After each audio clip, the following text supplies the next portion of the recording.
মোৰ প্ৰথমটো মিনি ব্লগলৈ সকলোকে স্বাগতম। আজি আমাৰ ঘৰলৈ আলহী আহিছে।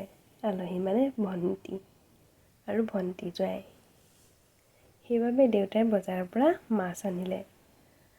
মাছ ভাবিছোঁ মাছটো পালেং শাকৰ লগত বনাওঁ, পালেং আৰু বগা সৰিয়হ দি। আৰু লগতে আলহীয়ে লৈ অনা সৰু মাছ আনিছে, ধুনীয়াকৈ ফ্ৰাই কৰি ল'লোঁ। এনেকৈ ফ্ৰাই কৰিলে খাই খুব ভাল লাগে। ফ্ৰাই কৰা হৈ গ'ল মাছখিনি। পালেংখিনি ল'লোঁ, ধুনীয়াকৈ ধুই মেলি আজৰি কৰি ল'লোঁ। আৰু বগা সৰিয়হ আৰু বিলাহী বটা হৈ গ'ল। পিঁয়াজ দিলোঁ। আমি বেছি মছলা ব্যৱহাৰ নকৰোঁ, এনেকৈয়ে খাই ভাল পাওঁ। ধুই অনা পালেংখিনি দিলোঁ।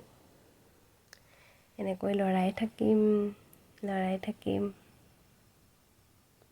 পানীখিনি একেবাৰে শুকাবলৈ দিম। পিছত আকৌ বগা সৰিয়হৰ বটাখিনি দিলোঁ। দি লৈ লৰাই পানীখিনি একেবাৰে শুকাবলৈ দিম।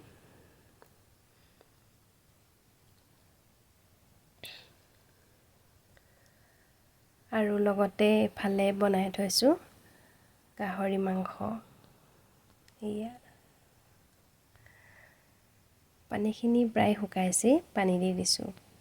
পানী ইয়াৰ ওপৰত পানী দি গৰম পানী দিছোঁ। গৰম পানী দিলে সোনকালে উতলিব।